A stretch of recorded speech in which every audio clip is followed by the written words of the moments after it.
response, behavior, physical activity, psychosocial interactions. And of course, the environment has many layers. Airflow, air chemistry, temperature, humidity, architecture, design, noise, sounds, light, views, materials, greenery, all of these aspects of the built environment impact all of those aspects of health and well-being at every moment of the day and night as we move through space. So there's another way to think about health and well-being in the built environment, and that's in this layout. It includes all of the same environmental layers that I mentioned in the previous slide, and all the health layers and emotional and physical health layers in the health side. But I've put air quality at the bottom. And the reason I put air quality at the bottom is not because it's not important. It's because it is really important. It is foundational. It is the foundation of health in the built environment, as we have learned through COVID, of course. But also volatile organic compounds, microbial matter, and particulates, and so on, are harmful to health. So it is really important to have good air quality as a foundation for good health. However, we can go beyond that. We can create environments, built environments, natural environments that enhance not only physical health, but also psychological health, social health, and emotional well-being. So the framework I'm going to talk about today is what we talk about in integrative health. In the field of integrative medicine or integrative health. This term has been around for about 30 years. Dr. Andrew Weil coined the term. It's now used universally, even at the National Institutes of Health Center for Integrative Health.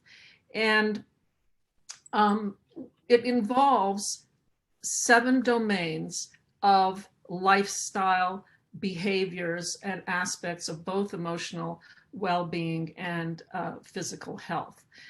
If you're interested, you can download the My Wellness Coach app. It's a free app that helps you walk through these 7 domains of integrative health. And this figure I borrowed from the My Wellness Coach app. So, definition of integrative health and integrative medicine. It is a healing-oriented medicine that takes into account the whole person, including all aspects of lifestyle.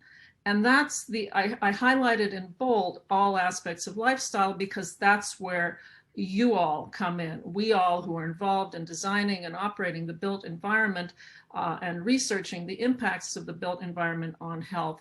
It's the impact of the built environment on supporting these lifestyle aspects that are important. So the question is, can we incorporate integrative health elements into the built environment design and operation to reduce stress, to enhance well-being, and to encourage these healthy lifestyles? And the answer is yes. And for the rest of the talk, I'm going to go through this figure, which shows how different aspects of the built environment can enhance each of these 7 domains of integrative health and well-being.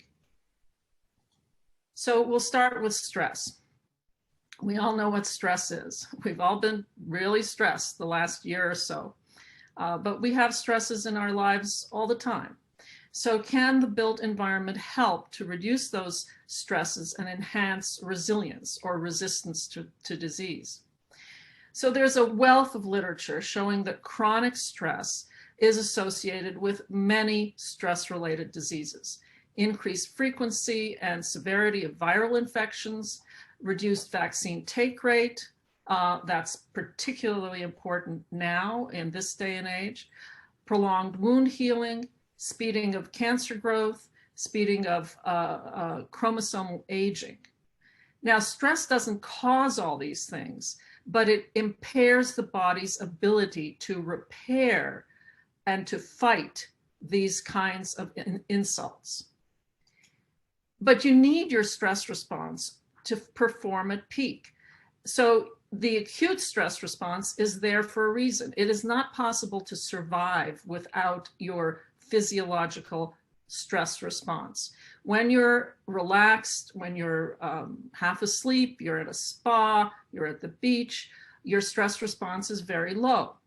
In order to perform at peak, in order for me to give this presentation, in order for Dr. O'Neill to introduce me, whatever task you have at hand, your stress response is working for you to allow you to perform at peak. It's what gives you that focused attention, that vigilance, that ability to fight or flee if you need to. That's your stress response working for you.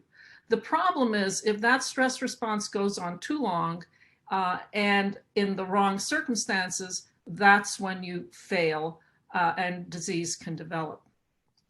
So there is a wealth of literature showing that lifestyle interventions do prevent and actually can help reverse some of the bad or deleterious effects of chronic stress. And this is a slide from Dean Ornish's group that shows how a lifestyle intervention, including mindfulness meditation 3 times a week, a healthy Mediterranean diet, and 30 minutes of walking every day, just 30 minutes, you don't have to get on the treadmill, can actually reverse the effects of chronic stress on shortening those chromosomes. So this was from a study where men who were recovered from prostate cancer either followed or did not follow a lifestyle intervention for 5 years. The people who did not follow the intervention that I described, their telomeres, their chromosomes, continued to shorten. That speeds aging. We don't want to speed our aging. The people who followed this for 5 years, not only did their chromosomes stop shortening, they actually increased. So even if you've been a couch potato for 40 years, you can begin to engage in these healthy lifestyle changes and improve your health. Now, how does the built environment or the physical environment figure into this? Well, there are elements of place that can stress, and there are elements of place that can calm. So loud noises, very stressful. Bright light, glare, very stressful. Temperature and humidity outside of the comfort range, too much or too little, stressful. Crowding, huge stressor. Foul odors, mazes. On the other hand, calming sounds can calm and reduce stress. Light that's diffuse and circadian light, daylight, can reduce stress. Temperature and humidity in the optimal range, views of nature, fragrances, natural fragrances, and labyrinths. And I'll show you an example of all of these. So all of these can calm and counter the effects of stress. When I first started working with the U.S. General Services Administration with Kevin Kampshire back in 2000, when I was at the National Institutes of Health, we carried out a study at a federal building that was being retrofitted. And Kevin came to me at that time and asked me if I could use some way to measure the impact of the built environment on people's stress responses, on people's performance and emotional responses to the built environment. And so we did this study published in 2010.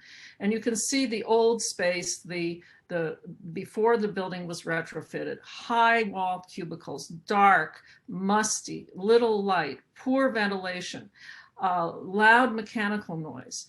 After the same building was retrofitted, that same space was light and airy with lots of sunlight, circadian light, views, beautiful views, and lower mechanical noise and good ventilation. And we used wearable devices at the time. They were clunky, but wires hanging off of you and on your chest.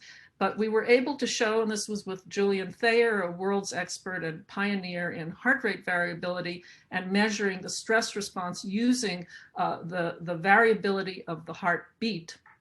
We were able to show that people in the new space had a lower physiological stress response. The heart rate variability, which reflects the neuronal stress response, and we also measured salivary cortisol for the hormonal stress response. And on both those physiological measures of the stress response, people in the new space were significantly less stressed, even when they went home at night. And that's really important, especially since when we asked them if they were stressed or not stressed in the different spaces, they were not consciously, subjectively aware that there was a difference. And that's really important. And I'll show you more data in the follow-on study that we did after I left NIH and came to the University of Arizona, again with Kevin Kampshire and his team at the GSA, and Acclima, a company in the Bay Area that measures environmental attributes in real time. So we called the study Well Built for Well-Being, and we measured about 270 federal workers in 4 federal buildings. And we used state-of-the-art wearable devices. By this time, the chest-worn device that was shown here is very unobtrusive. It measures heart rate variability, posture. Bijan Najafi, our collaborator who's now at Baylor University, has worked out a way to use this to measure sleep quality, and I'll show that data to you. We also sent questions to the smartphone, doing experience sampling with our collaborator here at the Department of Psychology, Matthias Mell, who's an expert in this method to measure continuous or frequent responses during the day to determine how people are responding emotionally to any given situation. Acclima created these wearable IEQ nodes and also installed in various places their stationary IEQ nodes for up to 11 different environmental attributes in real time. And with big data analytics, we were able to link all of these different aspects of health, physical activity, stress and relaxation response, sleep quality, and so on, to the environmental attributes that we were measuring. So one of the interesting things that we found that we weren't expecting is we did find an impact of the design of the space on movement. And we found that people in open office settings, that is bench seating, were 32% more active than people in cubicles, 20% more, 32% more active than people in private offices, 20% more active than people in cubicles. And the people who were more active during the day were 14% less stressed at night when they went home. 14% difference in the stress response may not sound like a lot, but if you add up every single day, 14% less, or on the contrary, 14% more, it accumulates to a medically relevant range in difference in stress. The difference in physical activity was equivalent to 1,000 more steps a day in the open office setting. And that could be your office, could be your new gym. Now, with COVID, of course, that's not the situation now, but we're hopefully going to get back into a situation with re-entry where we can begin to have some semblance of normalcy. I'll talk about post-COVID impacts on these aspects at the end of the talk. So what is open office design? When we first published this paper in 2018, Casey Lindberg was the first author of this. We had a lot of hue and cry on the internet and the Twitter sphere, in the Instagram sphere, of people complaining about their open offices. People hate open offices.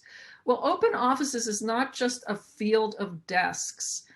You can't just take down the cubicle walls and say, now we have an open office. An open office has many choices: smaller conference room areas, areas to gather. It's really what used to be called mid-century active office design. And it's many choices. That's essential. Here's an example from Green Mountain Power, the power company that services the entire electrical grid, power grid of Vermont. And it has won awards for their office design. And you can see they have different size conference rooms, smaller office areas to gather, open office designs, and so on. Another way to encourage physical activity is to have beautiful staircases. This is from the University of Arizona's Health Science Innovation Building. So people complain of noise and distraction in open office design. So is it possible to design an open office that has many choices and yet to mitigate these negative effects of open office design? Well, first of all, we found in our study, when we asked people in the moment, using the experience sampling, sending questions to the smartphone frequently during the day, whether they felt focused and on task or not in their bench seating cubicles or private offices, there was no difference in whether they felt focused in the moment. It's only when you ask people after the fact, weeks or days after the fact, whether they feel focused or not, then people say, I felt more focused in the private offices. It's not that they're lying, it's that the brain is a difference detector. And you tend to remember differences, things that stood out. And if you were distracted, you will remember that more. So it speaks to the question of post-occupancy surveys and how much we rely on post-occupancy surveys for satisfaction. And it's not that we shouldn't have the surveys. It's important to know how people feel, their experience in a space, but it needs to be augmented with these objective measures of responses. And again, we come back to sound. It turns out from our studies, and this is with Dr. Srinivasan as the first author, we found that loud noise is a stressor. We know that, that's been known for a long time. But we also found that lower noise levels in the office space were also increasing stress.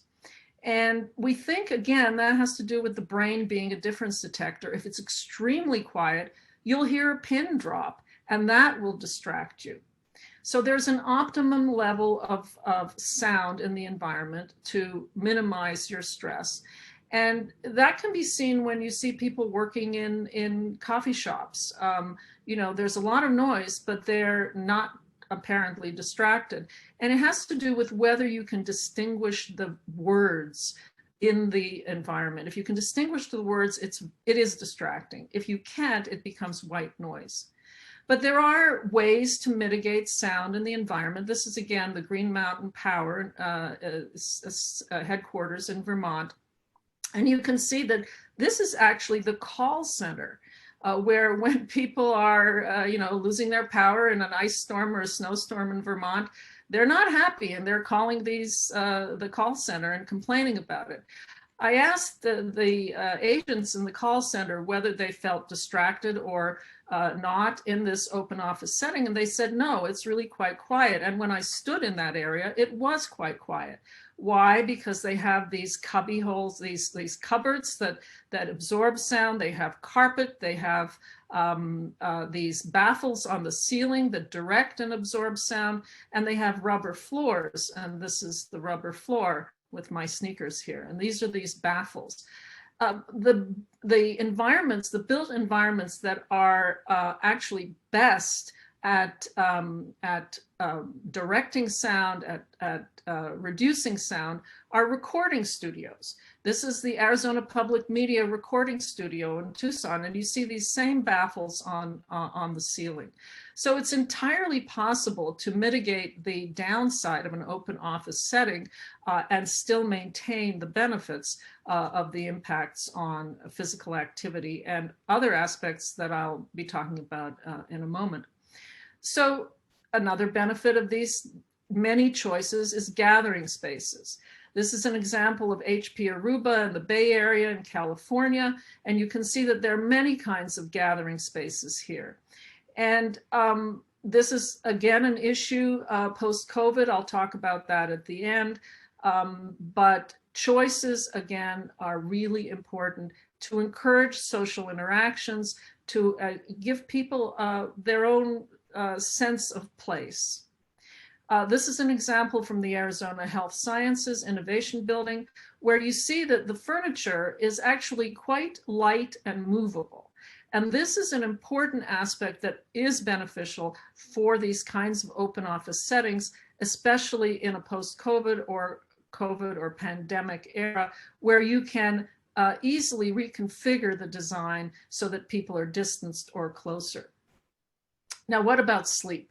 Sleep is extremely important for health and emotional well-being, both physical health and emotional well-being. And all three of these aspects of the built environment impact sleep and can either impair it or can help enhance healthy sleep. So circadian light is the first thing, and physical activity, and are very important. So this is an example, again, from our Well Built for Wellbeing study from Bijan Najafi's team at Baylor, where he developed a method to, in the sleep lab, to use those wearable chest devices that we used to detect sleep quality, and that's an objective measure of sleep quality, is the one on the right. And he also asked questions, subjective questions, about how people perceive their sleep. And we found that people in private offices had poorer sleep quality than people in benches and cubicles on both measures, the objective and subjective. And the mediator of this was stress and physical activity. So the physical design of the office space can certainly impair or help improve sleep quality by these measures. And by the way, we did control for things like status in the hierarchy of the organization and other aspects that could have contributed to the private office effect. This is work from Mariana Figuero, who's been working with the U.S. General Services Administration, and Kevin Kampshire and Judy Heerwagen for many years. And she's particularly interested in the impact of circadian light, sunlight, on sleep quality. And she has several different measures of sleep quality. And what you can see here is that people who are exposed to bright circadian sunlight from 8 a.m. to noon fall asleep faster, that's sleep latency, have better sleep quality, and have lower depression scores. If you don't sleep well, your mood is impaired the next day. And so being exposed to bright sunlight in the morning is really important to set your circadian clock and give you good sleep quality. But how does this impact office space? Well, first of all, if you have high wall cubicles, as I showed in the earlier slide, you're not going to get the benefit of light, even if you're sitting right next to a window. If you have low wall, a bench closer to bench seating, if there is a deep footprint of the office space, that circadian light will not penetrate, and you won't get that benefit either. So what about green spaces?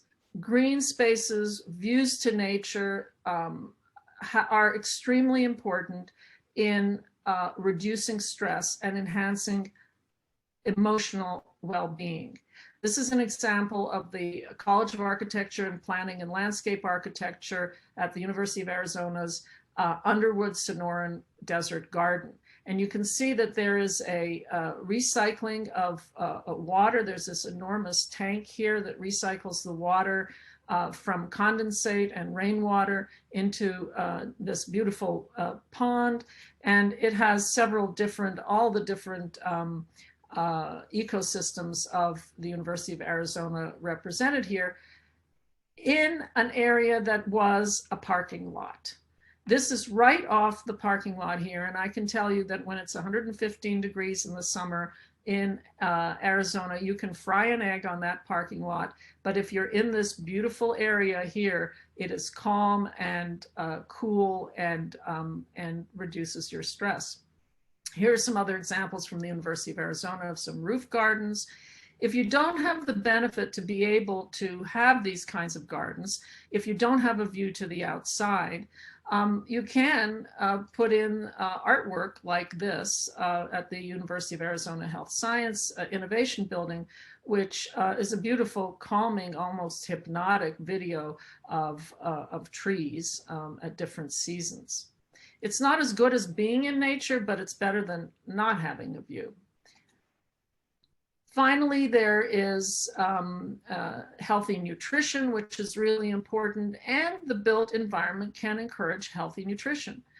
This is an example of a teaching kitchen at the Phipps Center for Sustainable Landscapes, a demonstration kitchen to teach medical students and the general public about healthy nutrition. Healthy snack areas are also important in an office setting. And finally, in order to have areas for relaxation, meditation, even prayer in the built environment, there needs to be some access to places where people can find that peace and calm. This is an example of the Arcosanti Solari Bells Chapel at the University of Arizona Cancer Center. These bells are very soothing, and it's a quiet place to contemplate and meditate. This is an example of the National Intrepid Center of Excellence at the Walter Reed National Military Medical Center in Bethesda, Maryland.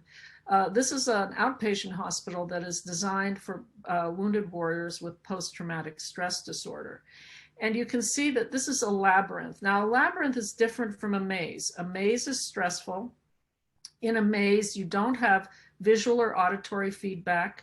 There are high walls. You can't see around the next corner. You have to make decisions about where to go and how to get to where you need to go. Think about a hospital, think about an airport. Those are mazes, those are stressful.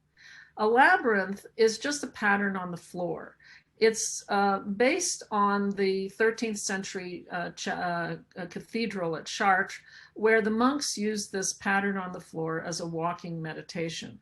There are actually labyrinths all over the ancient world, and it's thought that they may have been the patterns for a dance. But in modern day, you can find labyrinths. You can go online and find a labyrinth near you. And really what a labyrinth does, it helps you to slow down, to walk quietly, and to get yourself into a meditative state.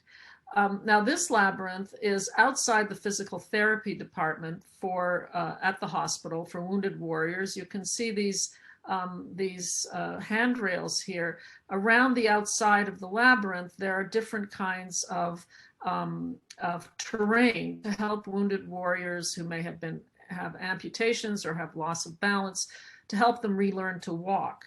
They can't help noticing that there's this calming, beautiful space in the middle with green plants, diffuse daylight from a skylight above.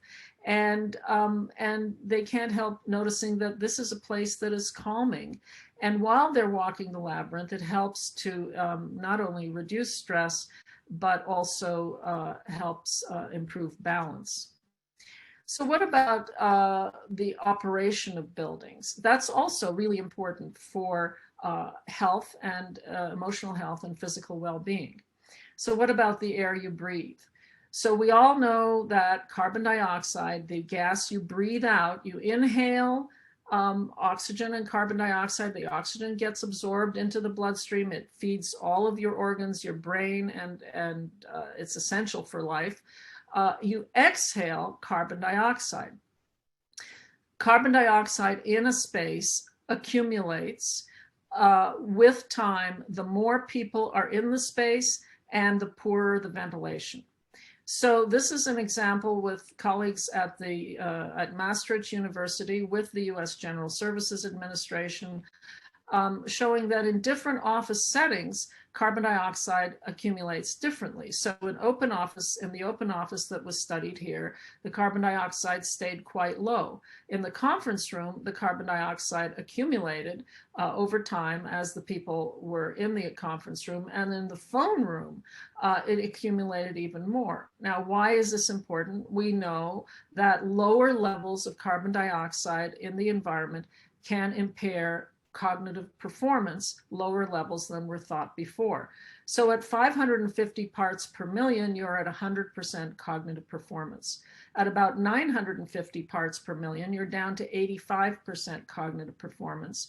And at 1400 parts per million, you're down to 50% cognitive performance. So you make errors, you're sleepy, and so on. So of course it's essential to have good ventilation in a room, and this becomes even more important with COVID. Now, in the course of doing the GSA study, the Well Built for Wellbeing study, we noticed that there was a big discrepancy between those wearable IEQ sensors that Acclima created for us and the stationary wall sensors that they had created. And we at first thought maybe this is an artifact, but then we said maybe it's not an artifact. Maybe it has something to do with the carbon dioxide that we exhale around us, our personal carbon dioxide bubble.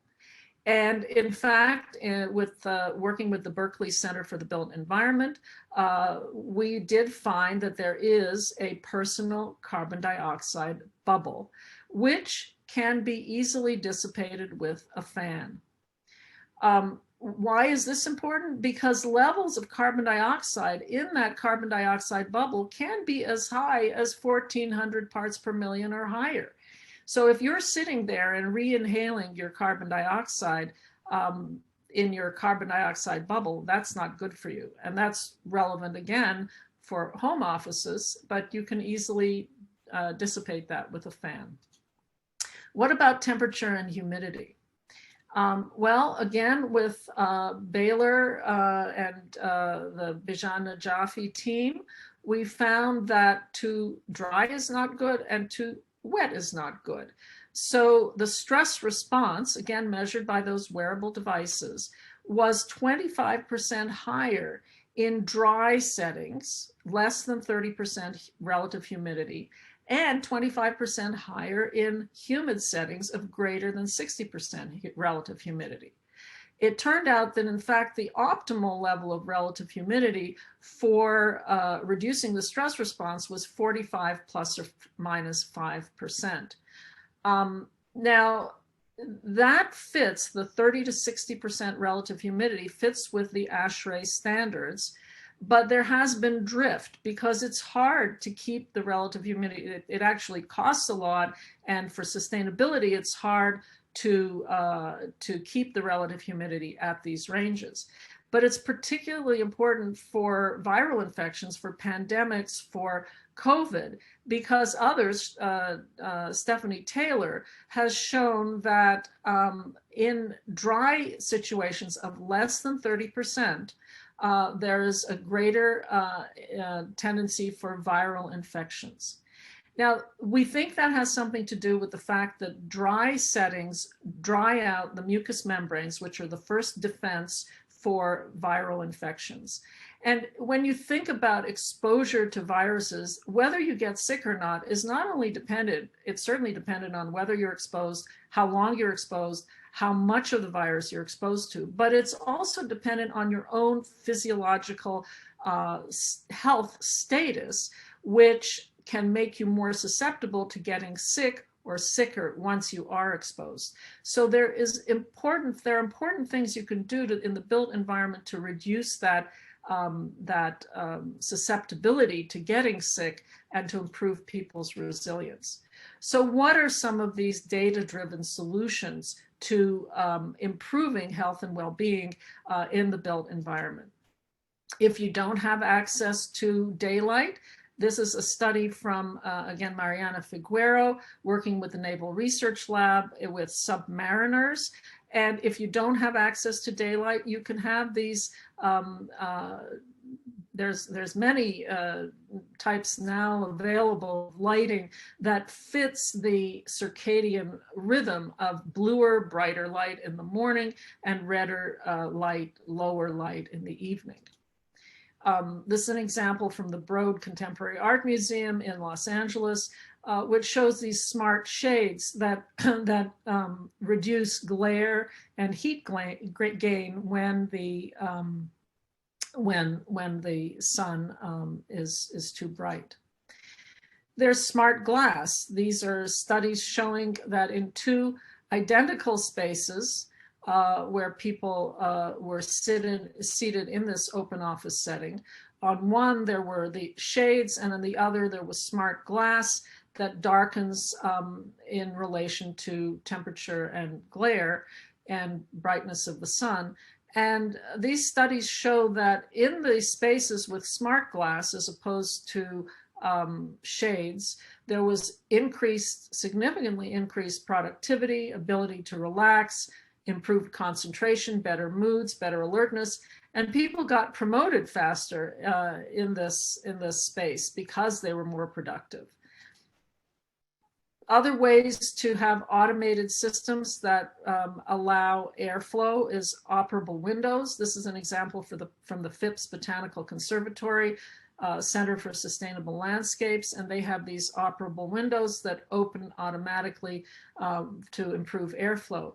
One of the problems with this kind of thing is that if you don't have sensors for volatile organic compounds and you're in an area where there's air pollution, that can be problematic. And so there have to be additional systems that account for that. Here at the University of Arizona, Dr. Alethea Ida has been developing personal bioresponsive material systems to have improved personal temperature and humidity using these hydrogel bioresponsive materials in furniture and walls.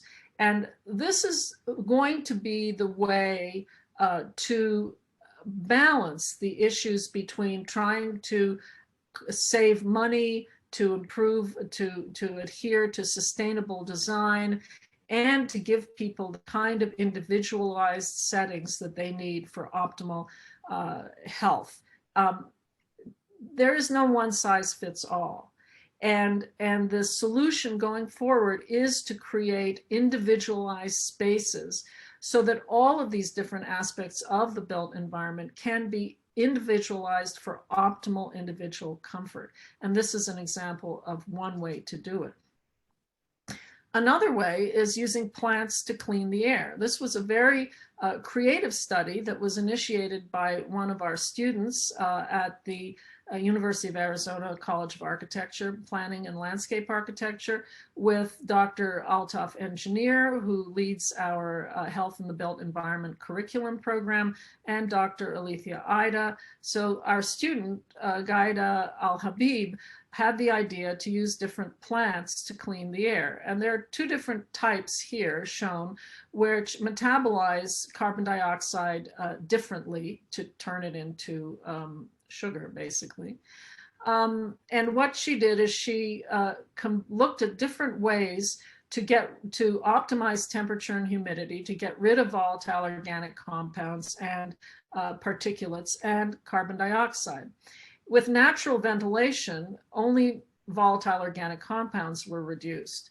With this kind of can plants, only carbon dioxide was reduced. With the other kind of plants, only particulates were reduced. But when she combined hydrogels, so hydrogels, those hydrogel filters that Dr. Ida is developing, optimize temperature and humidity, reduce volatile organic compounds and particulates, but they don't reduce carbon dioxide. Simply by adding this plant, a cactus plant, this group was able to optimize the air quality, combining the plant with the hydrogels. This only works in dry climates like ours here in Arizona, but it's certainly a very creative way to optimize air quality. There are many organizations now that are working on creating healthy building standards for both health and well-being. The GSA's Sustainable Facilities Tool outlines many of these interventions. And why is this important? The GSA owns and leases more than 370 million square feet of office space, housing over 1 million office workers.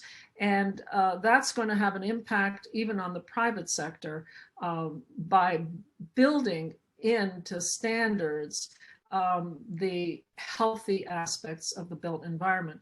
There's, of course, many others, the International Well Building Institute, Living Building Standards, and others that are developing these approaches and guidelines to healthy buildings that include not only reducing those volatile organic compounds, not only improving air quality, but instantiating all of these aspects of the built environment to enhance physical health and emotional well-being.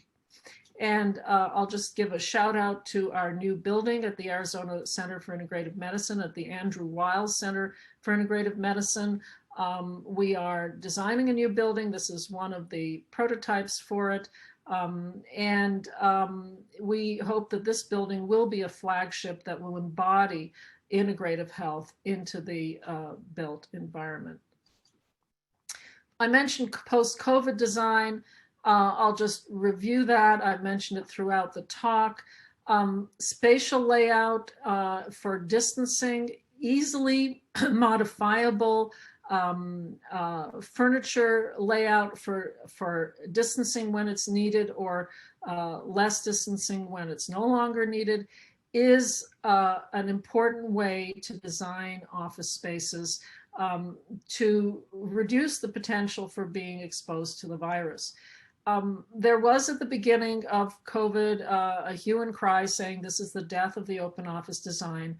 My colleagues at the GSA would disagree with that, and others in the field. If you have 2 or 3 people in a small, poorly ventilated private office, that's going to put you at more risk than if you have fewer people at a distance in a well-ventilated, high-ceiling open office setting. So again, ventilation, filtration are essential. They're key, greater than MERV 13. There are various filtration aspects that are being tested now with coating, antiviral coatings. And of course, access to the outdoors, outdoor spaces are important for reducing stress and reducing viral exposure, because the virus is diluted when you're outside.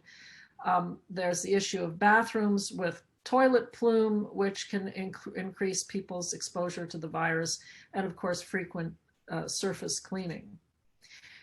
So what are the challenges of instantiating well-being into the built environment? Well, the research challenges are it costs a lot. It costs a lot to do this kind of research using wearable devices and recruit a number of subjects or participants in real-world studies.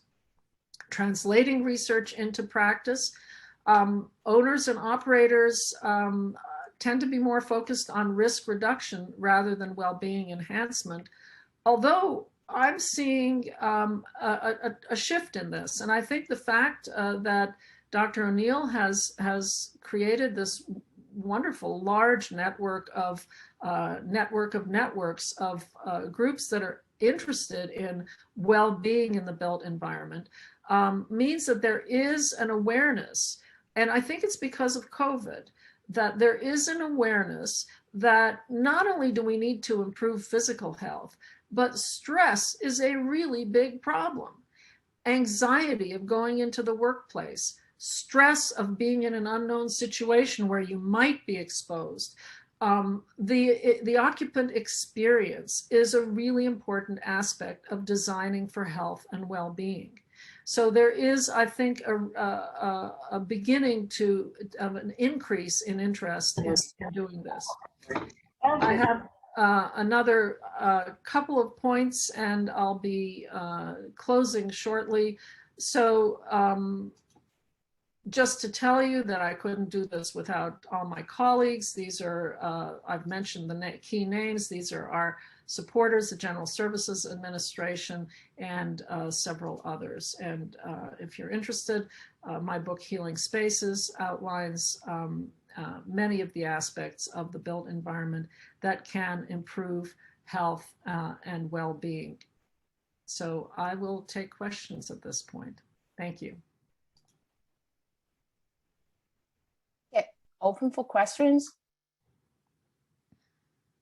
You can unmute yourself.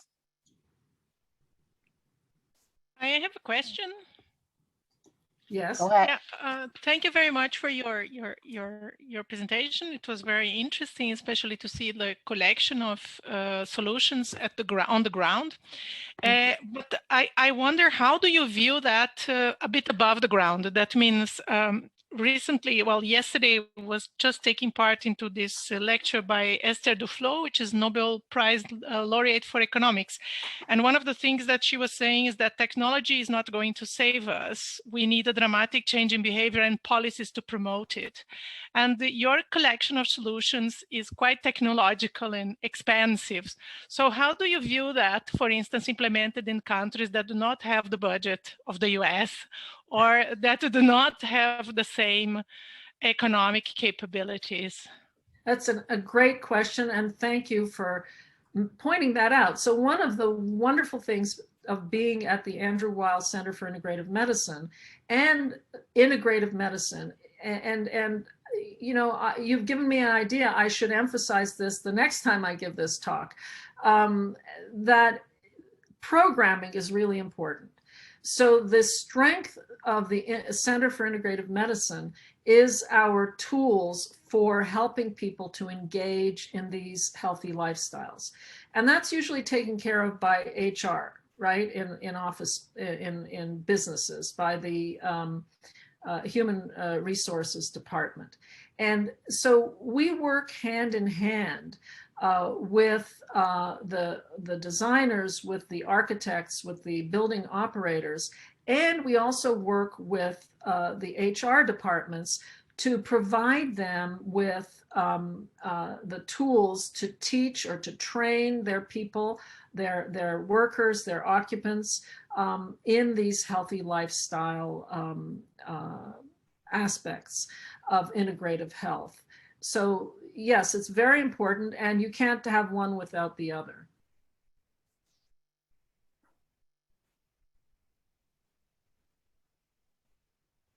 Yes, I see a hand raised there. Mark?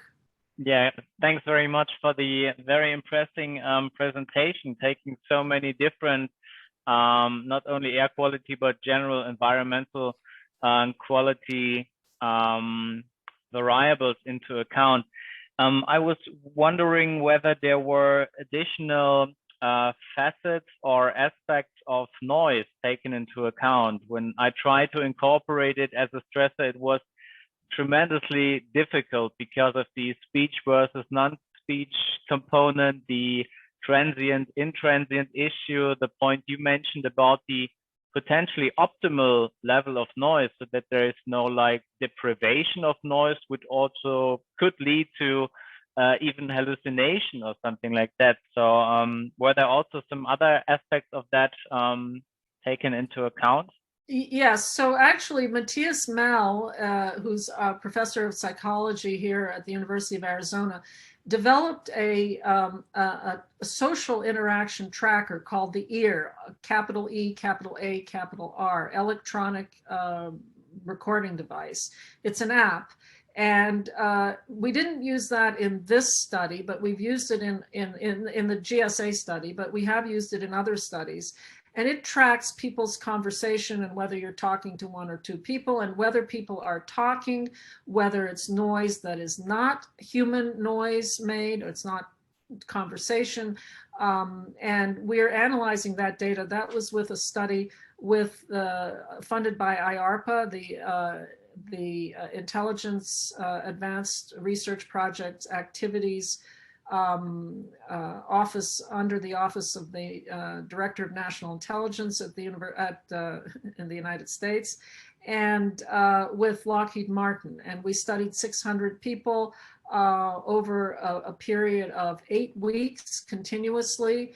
And we're just now analyzing that data and looking at the differences of the impact of different kinds of sounds on stress responses. So it's complicated. It requires huge amounts of big data, terabytes of data to analyze. Yeah, thank you very much, and thanks for the hint to this interesting tool. You're welcome. Okay, Dr. Sternberg, there's a question on the chat. Oh, Ask you to repeat the name of app and the name of the study you just mentioned. Oh, okay. The study that we just mentioned, well, we haven't published this data yet. It's called the MOSAIC study, MOSAIC. It's done with Lockheed Martin and IARPA, IARPA. And again, we haven't published that study. However, Dr. Matthias Mell, I can put it in the chat, MEHL, has developed the EAR. Let me just put that in the chat. Mel, and it's capital EAR. And you can, if you want to look that up, he has many, many papers on the use of this technology to measure social interactions and different kinds of sound and noise.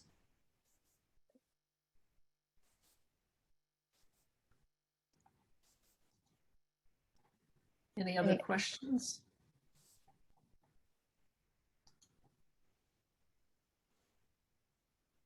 I think we've managed to be on time. Any other questions?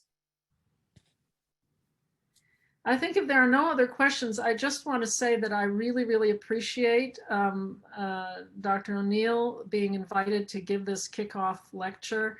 I think it's so important to highlight the importance of well-being in the built environment beyond physical health. And it's really been an honor to kick this off. So thank you. Thank you, Dr. Sternberg. And it's our actually great pleasure and honor to have you. Thank you for the